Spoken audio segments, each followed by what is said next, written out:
What we're going to talk about next are the ECG leads. And now this is more details as to how we actually measure the ECG in a clinical setting. In that schematic I just drew, we used it looked like one galvanometer that we used to look at the heart in like this frontal plane. But in the reality of it, in the clinical setting, we actually use about 6 readings from about 6 different galvanometers. So how we actually look at it in the clinical setting, we look at it from 6 different perspectives when we're looking at the heart in this frontal plane. Without making it any more complicated, let me just go straight forward into the whole gist. Now, this whole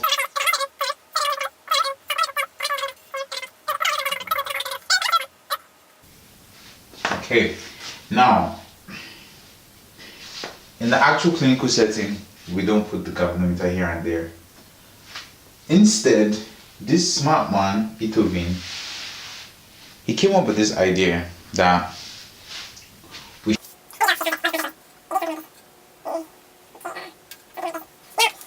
these are 6 electrodes, right?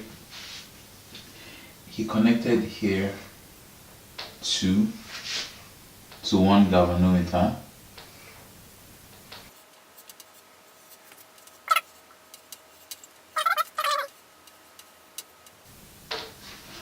Okay, so now what does this mean? Here was the negative for this, while on this galvanometer here was the positive. Here was the negative for this galvanometer, and here was the positive for this one. Here was the negative for this one, and here was the positive for this one. Now, essentially, this was what he did. Going by, first of all, let me tell you what the idea behind why because I know you must be thinking, putting these electrodes at the hands and at the legs, that does not really show what's going on with the heart, because the hand is all the way here and the heart is all the way here. But listen, in your cells, you have a bunch of ions. In the extracellular space, the cells are bathed in ions. In the extracellular cells, you have a lot of ions. In the extracellular space is filled with extracellular fluid that's filled with ions. In the blood vessels, there's ions.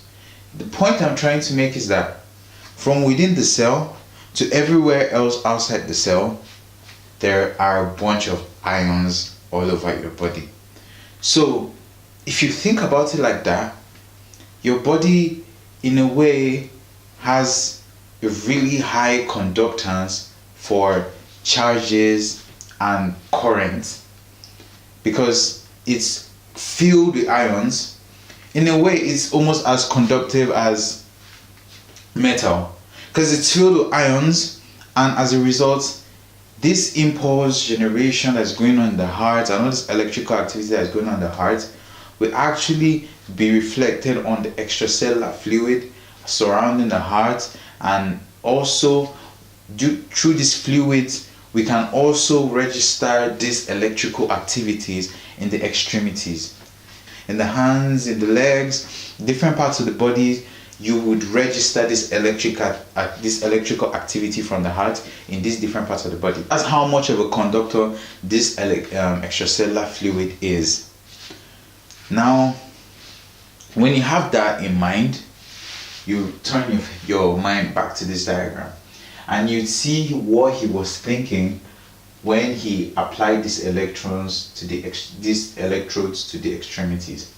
It's very convenient. It's very easy and realistic and easy to do in a clinical setting. Just apply the electrodes to the extremities, to the hands, and one to the leg. Now, the idea behind this whole thing is, here put this negative and that positive, and you already know that each galvanometer is going to measure the current approaching the electrode and compare it to the current leaving the other electrode to present the amplitude. And to determine the direction, it's all about the current that is approaching the watching electrode. We'll refer to this one as the ones with positive as the watching electrode.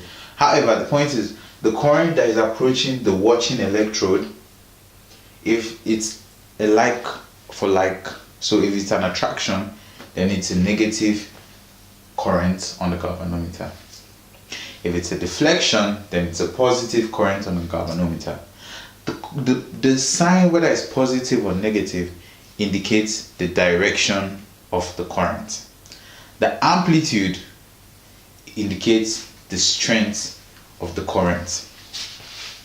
Now, because we know that whatever amplitude is shown here is as a consequence of the comparison between whatever is registered here by this electrode and whatever is leaving here by this electrode, we can then say that this galvanometer is monitoring an axis from here.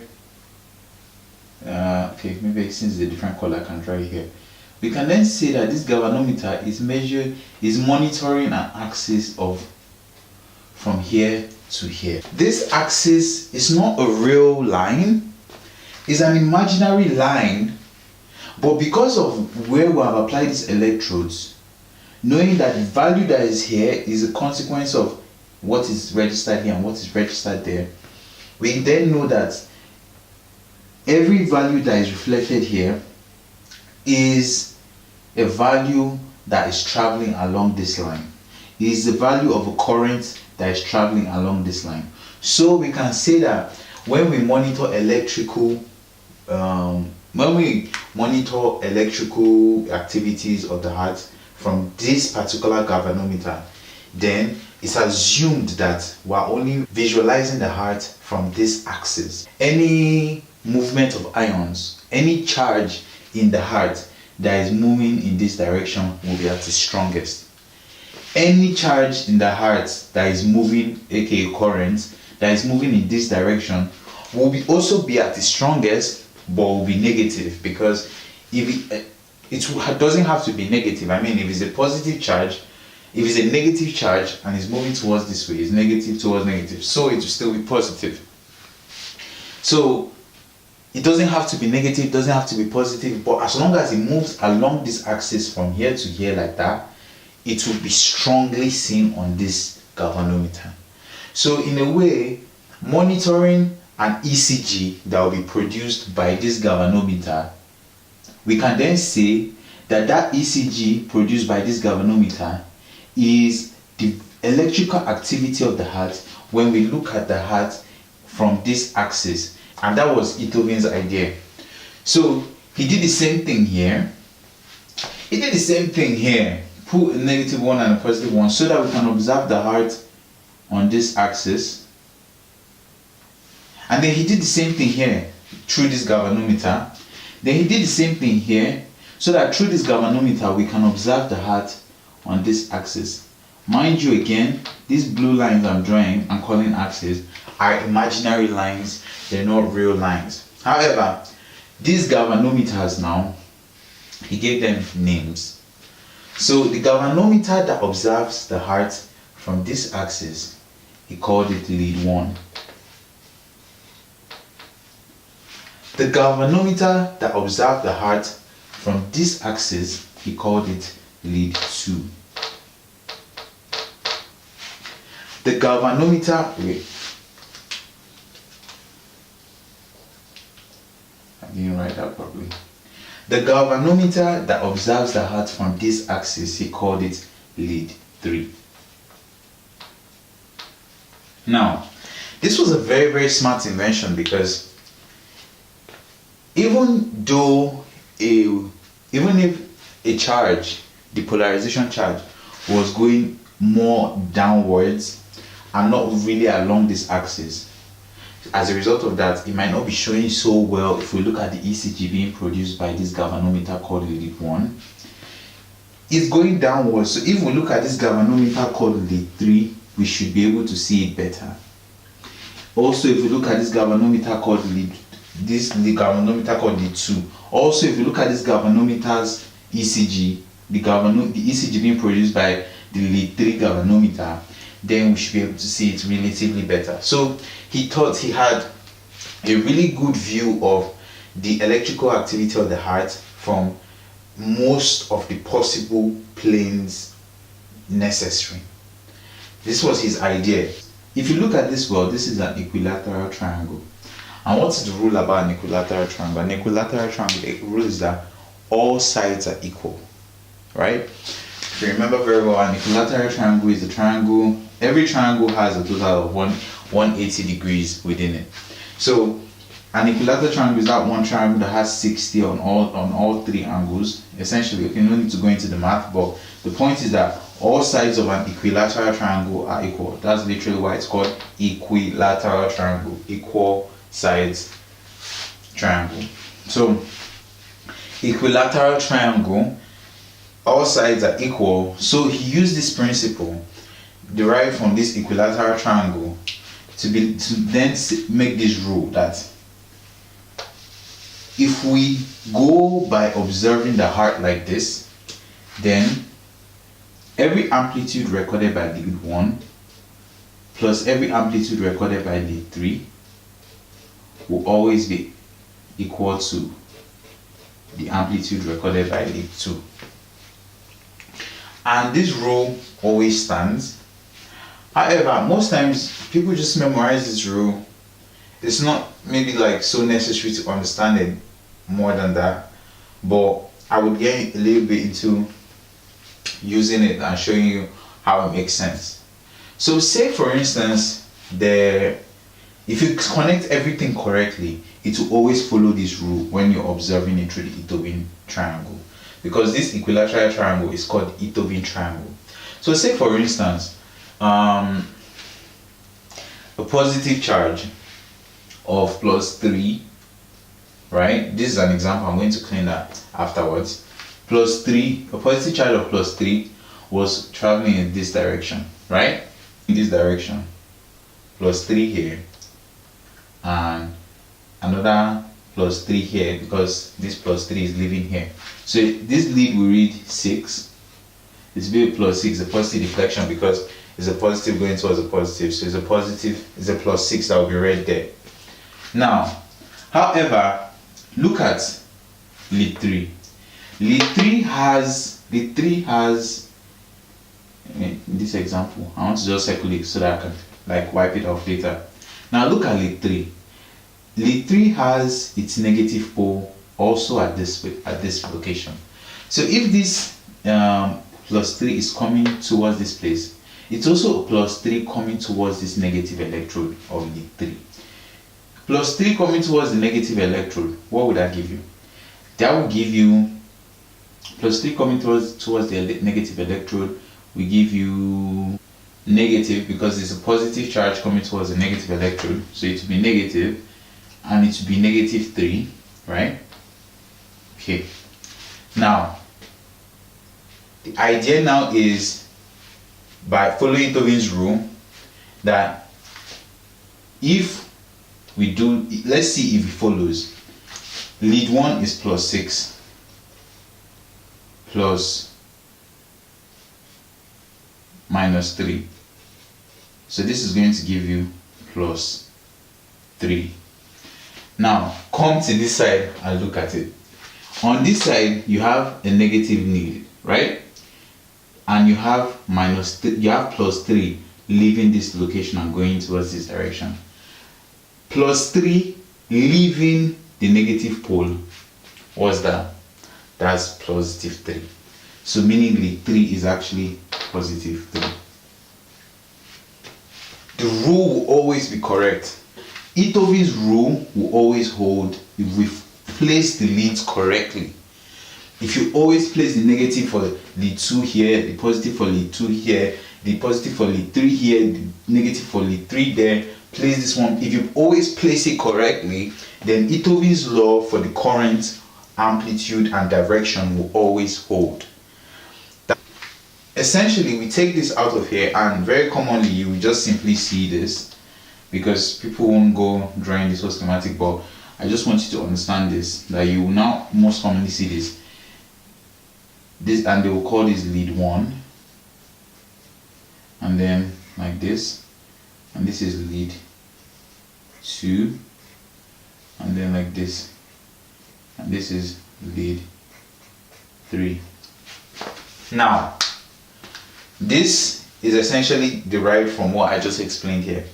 So when you see them draw this and call this a lead 1, don't think it's an actual cable that it connects from here to there.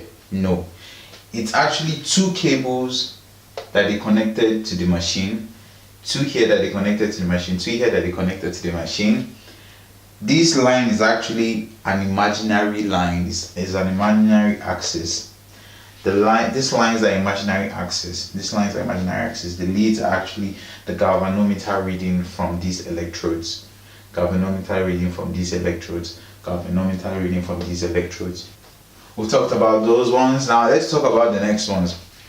The next ones are called Wilson's leads. Wilson's leads. Wilson's leads came about from, these guys like naming these things after themselves. So Wilson clearly was thought about by some guy called Wilson. He felt that Einthoven's triangle was a really good idea. However, it only forces us to see components of the electrical activity of the heart that are along these planes of the Einthoven triangle. And he felt like that wasn't enough. He needs to take another step, because if we're only looking at the electrical activity of the heart that go along these planes, because the crazy thing is you're only looking along these planes, right? But then what if the electrical activity was coming towards this way? Like, he's like, we're only looking at the activity of the heart this way. He's like, the strong parts are along the sides of the triangle, right? But the edges of the triangle, we cannot see what's actually happening towards the edges of the triangle. And he felt like we should try to fix that. He wanted to achieve something like this within the Einthoven triangle. Or should I say triangle? Yeah. So he wanted us to be able to see the edges. Now, he thought that the reason why we can only see along this axis is because for the galvanometer to get the correct readings, or to get these readings, it has to compare the current arriving at this watch, at the positive electrode, to the current leaving the negative electrode. And he felt if we had to take away the need for this comparison, then we can look at wherever we want to look at. We can just put an electrode there, see what current is coming towards it, and then register that on the galvanometer. And that's not a bad idea. But however, what he then realized, first of all, how did he want to achieve this? How did he achieve this ability to connect only one electrode to the galvanometer and make it work? Because if you remember when I explained to you galvanometry, I told you galvanometry requires a magnetic field, right? So a magnetic field is a field that really has to work on polarity. There has to be 2 poles, positive, negative, north, south, but there has to be 2 poles in magnetism. It cannot work without 2 poles. And so it's going to be very hard for him to work a galvanometer without providing a second pole. However, he thought about a smart way to go around this. He said what he can do is he can connect it, fine, but when he connects the electrode, he would put a lot of insulation in the cable, a lot of resistance in the cable, so that all the all the deflection or attraction force that might be registered by this electrode will not be picked up on the galvanometer, so that the galvanometer will only pick up current coming towards the watching electrode and display that on the galvanometer. So essentially what he now decided to do was, let me use a different color to display Wilson's leads. And because of that, just to show that this is the color for Wilson's lead, I'm going to use that color to draw a square around it. So what he then decided to do was this. He then said, how about we connect, right, the positive lead, right, to watch from here, right? Then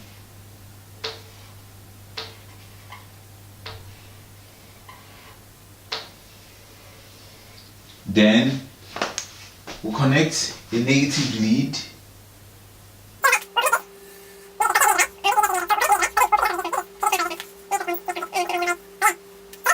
stack up this lead with resistance, so that when we stack up this lead with resistance, then we won't be able to watch whatever is happening here. And when we do that, we will then be able to only watch currents that are coming towards here, because if the event or the heart is happening here, at least if we pull only a watch electrode from here and disregard the potential coming from here due to the help from this resistance, we can then watch electrical activity coming towards the positive electrode alone. And then he said whatever current we will read from this, we will call this VF, and this F stands for floor, or then a foot. Then he said, let's apply the same idea but for this one here, and let's call this one VR. Then he connected the negative one to some resistance. So he just decided to connect this to a bunch of resistance. Essentially, this is the gist of what he did. Okay, and he called that one VR. Then he came over here. Mind you, these are the positive electrodes, the watching electrodes.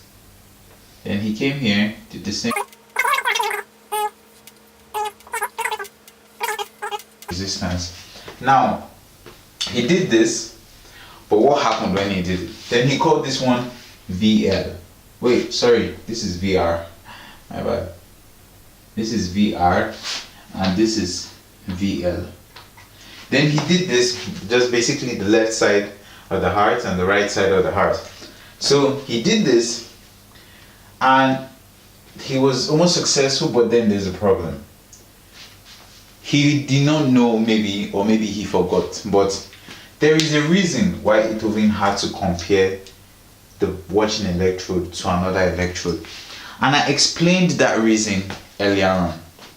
The reason is because if, like, Wilson would soon realize, or eventually realized, that measuring from only one electrode, the current that is coming towards that electrode, bearing in mind that this electrode is not right against the heart, it's at the extremities, the legs and the arms, and it's simple, it's just due to really convenient conduction of the body fluids that we're able to measure these currents from here.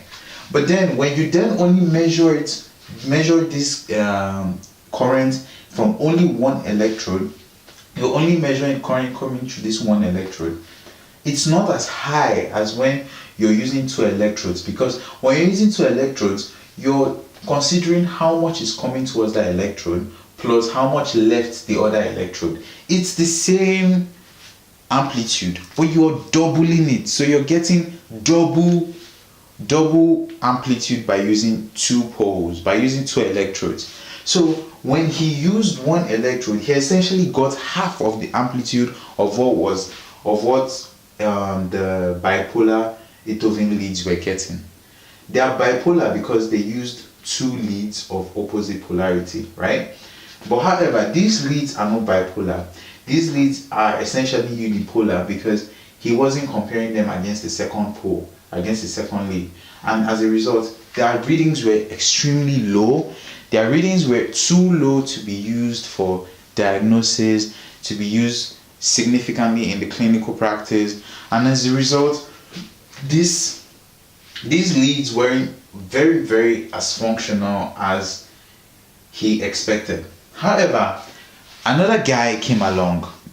This guy was Goldberger. Goldberger came along. He looked at the idea of Wilson and he liked it, right? He looked at Wilson's idea and he liked Wilson's idea. But, oh man, I ran out of colors. That is green already. No, I think it's green. Okay. So he liked Wilson's idea when he looked at Wilson's idea and he was like, okay, cool. So what did he do? He then came along and was like, let's fix Wilson's idea. I'm going to write his name over here. Goldberger Leads. And then he was like, let's fix Wilson's idea. And how did he fix Wilson's idea? He said, maybe Wilson was going about this wrong. Maybe instead of us not measuring a second pole, we should measure 2 second poles. What does that mean? What he essentially did was this. This same Wilson's leads, right? He didn't change the concept of the watching lead. He didn't change that. But what he changed was he then did something where he connected 2 negatives, right? Negative here. He then wasn't only one negative. Oh my god, this diagram is going to be so complicated. And that's what I was hoping not to do. He connected 1 negative here and 1 negative there. Then what did he do after he did that? After he connected 1 negative here, and he did this because he was like, if we have an exploring electrode here, right? And we register how much ions are living here. And we register how much ions are living there. And at this point, we compare how many arrived here versus the difference between how many left here and how many left here. If we compare that, we will actually get very good amplitude, and that amplitude will be able to give us a view of this direction. Do you understand what I mean? What is the amplitude of that current? What is the amplitude of that charge coming towards that electrode plus the amplitude of charges leaving this whole axis? And how was he able to now attain a value for the amplitude of charges leaving this whole axis? By connecting 2 negatives, 1 negative here and another negative here, subtracting the amount of electrons leaving here and the amount of electrons leaving here from each other, so that he sort of now created a negative axis. This is now a negative axis. So when he now gets an amplitude on this galvanometer, that amplitude on this galvanometer is high because it's adding the amplitude of charges coming towards this and charges leaving this axis.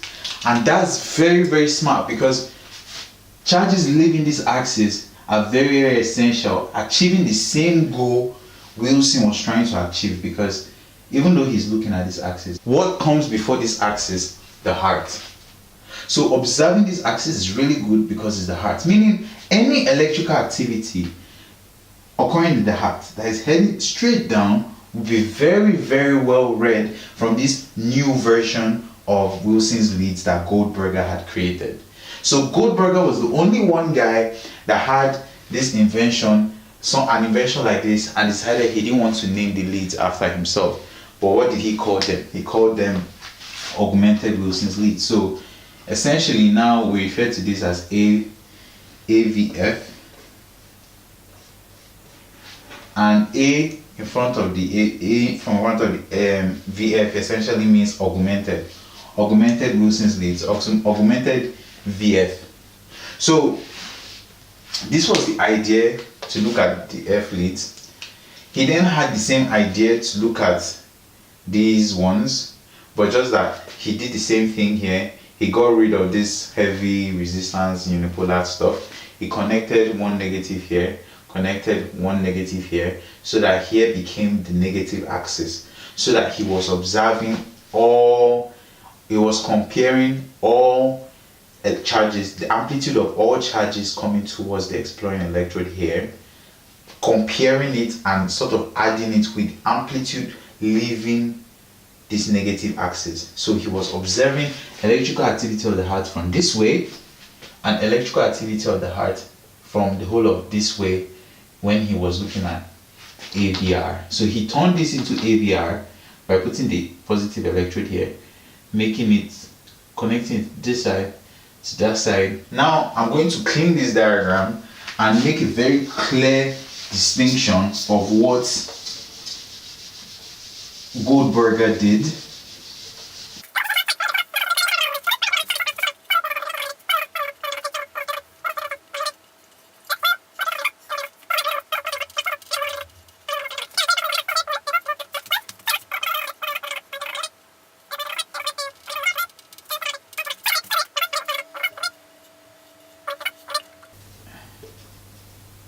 Observing the heart, and this was AVR. What was he actually looking at in this lead? In this lead, he was looking at this view. In AVF, he was looking at this view. Every electrical activity, he made here a negative axis, because now you're getting the difference in it. And so he was looking like this. In this lead, he was looking like this, making here the negative axis. In this lead, he was looking like this, making here the negative axis. Axis being an imaginary line, of course. So axis being an imaginary line in this case. And these were the Goldberger leads. The Goldberger leads. There's going to be more details in the notes about the actual leads.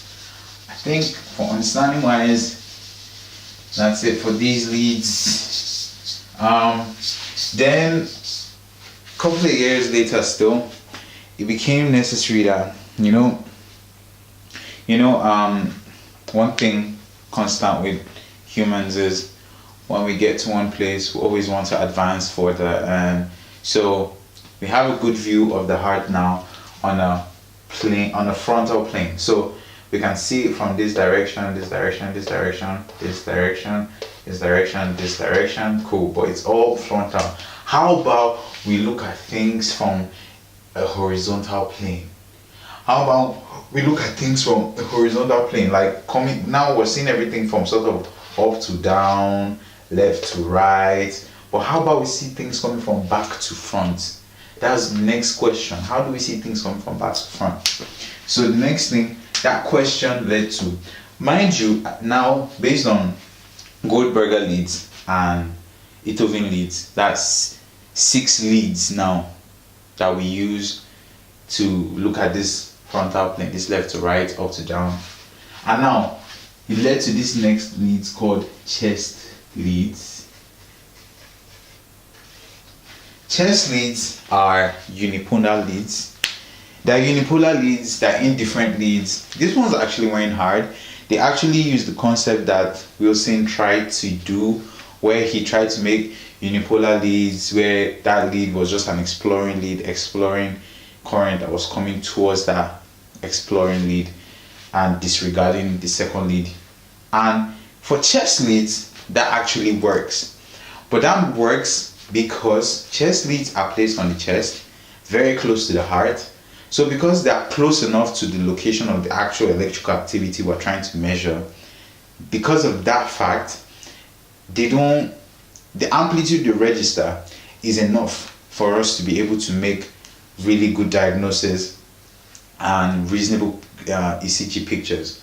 So as a result, it's okay for chest leads to be unipolar leads, but for the augmented leads, they had to be augmented they weren't good enough as unipolar leads that weren't augmented. So chest leads are essentially unipolar leads as well. They are placed on different regions on the chest. I'll show you. They will be the regional placement will be in the notes. There are about 6 of them placed at different locations. They're simply exploring leads, meaning wherever you place them is where is the direction they register their current at. Like this is how we use the ECG. Using just the pictures is not good enough, but using the pictures in collaboration with which lead, because each lead shows us a better side, shows us a better view of a different side. So when you think about it like that, it's a very good tool, because at the end of the day we have about 12 leads now. So we can see the heart from about 12 different views, and we can see the electrical activity of the heart from about 12 different views. There are about 6 of them, V1 to V6. But however, sometimes more can be placed on the right side, and then when they are placed, because there's the V1 is placed on the right side, while the rest V2 to V6 are somewhat from the middle to the left. But however, sometimes we will need to see the right side more, so we place more on the right side. And then when it's placed on the right side, it's then called V1R, V2R. So on the right side, R for the right. So however, these are the typical chest leads, 6, the standard 6 chest leads. So in total, standard ECG is usually 12 leads. So those are the leads and how we observe the heart from different I don't know if you should say sides or different views based on these different galvanometers and leads. And on different leads, we would see a more prominent P. On a different lead, we see a more prominent QRS. These are all because the leads look at the heart from different sides, different perspectives, different views.